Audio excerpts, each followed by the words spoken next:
ഞാൻ അതിലേക്ക് എടുത്തു വച്ചിരിക്കുന്നത് കൊഞ്ചാണ്. ഇതൊരു 1/2 കിലോ ഉണ്ട്. നല്ല വൃത്തിയാക്കിയ കൊഞ്ചാണ്, പച്ചക്കൊഞ്ചാണ്. ഇതിലേക്ക് എടുത്തിരിക്കുന്നത് ഒരു സവാള കട്ട് ചെയ്ത് വെച്ചാണ്, 4-5 പച്ചമുളക് എരിവിന് ആവശ്യത്തിന് എടുക്കാം. പിന്നെ പുളിക്ക് ഞാൻ എടുത്തേക്കുന്ന ഒരു മാങ്ങയാണ്, പിന്നെ ഒരു തക്കാളി, കറിവേപ്പില. ഇനി ഞാൻ ഈ എടുത്ത് വെച്ചേക്കുന്ന കൂട്ടെല്ലാം കൂടി ആദ്യം തന്നെ ഒരു ചട്ടിക്ക് ഇട്ട് കൊടുക്കുവാണ്.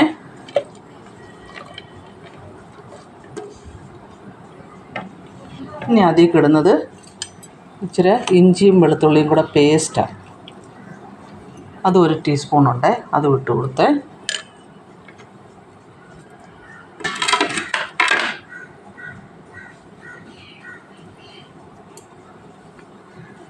ഇനി ഒരു 1/2 ടീസ്പൂണ് മഞ്ഞൾപ്പൊടിയാണ്. ഇനി ഞാൻ ഇട്ട് കൊടുക്കുന്ന കാശ്മീരി മുളക് പൊടിയാണ്. എരിവുള്ള മുളക് പൊടി എരിവ് വേണമെങ്കിൽ എരിവുള്ള മുളക് പൊടി ഇടാം. ഞാനിപ്പം പച്ചമുളക് കൂടുതൽ എടുത്തിട്ടുള്ളത് കൊണ്ടാണ് കാശ്മീരി മുളക് പൊടി ഇട്ട് കൊടുക്കുന്നത്. പിന്നെ ഫിഷ് മസാല വേണമെങ്കിൽ ഫിഷ് മസാല ഇട്ട് കൊടുക്കുക, അത് കുഴപ്പമില്ല. പിന്നെ അതിലേക്ക് നമ്മൾ ഇട്ട് കൊടുക്കുന്ന പാകത്തിന് ഉപ്പാണ്.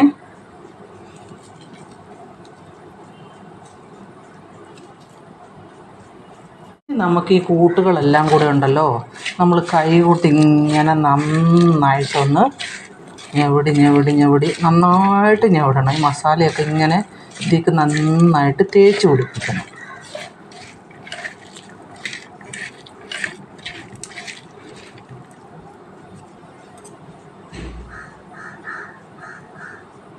ഇനി നമുക്ക് ഇതിൻ്റെ മേലോടി നിൽക്കും പോലെ വെള്ളം ഒഴിച്ചു കൊടുക്കണം.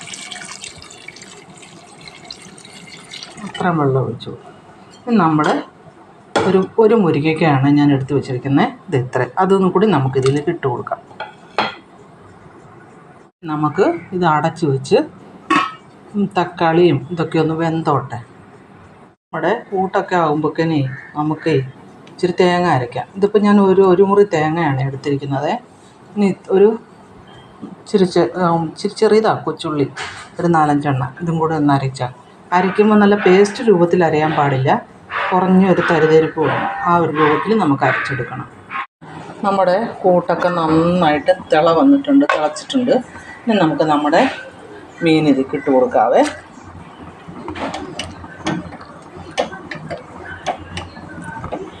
ഇനിയിപ്പോൾ മാങ്ങ ഇല്ലെന്ന് വെച്ചാൽ പുളിയൊക്കെ ചേർക്കാം. ഇപ്പം പിന്നെ മാങ്ങ കിട്ടുമ്പം, മാങ്ങയാകുമ്പോൾ കുറച്ച് നല്ലൊരു ടേസ്റ്റാണ്. മാങ്ങയൊക്കെ ചേർത്ത് കൊഞ്ചും മാങ്ങയും മുരിങ്ങയ്ക്കായും കൂടെ ഒരു കറിയൊക്കെ എന്ന് പറഞ്ഞാൽ എന്തൊരു സ്വാദുള്ള കറിയാണെന്നോ.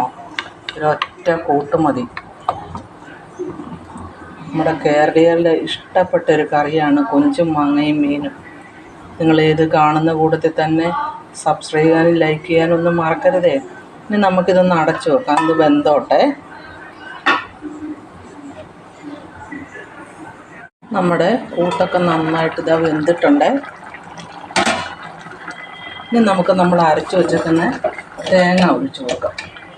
ഇതുണ്ട്, ഈ ഒരു പരുവത്തിലാണ് അരച്ചിരിക്കുന്നത് ഞാൻ തേങ്ങയുടെ കൂടി കൊച്ചുള്ളി അല്ലാതെ വേറെ ഒന്നും അരയ്ക്കണ്ട. ഇനി ഒരു ശകലം വെള്ളം, ഒത്തിരി ഒന്നും വേണ്ട. ഈ ജാറൊന്ന് ഇതിനകത്തുള്ള ഈ അരപ്പ് മാത്രം, വേറെ ഒന്നും ഒഴിക്കണ്ട. ഒരുപാട് വെള്ളമൊന്നും ഒഴിക്കണ്ട. കറി ഇച്ചിരി തിക്കായിട്ടിരിക്കണം.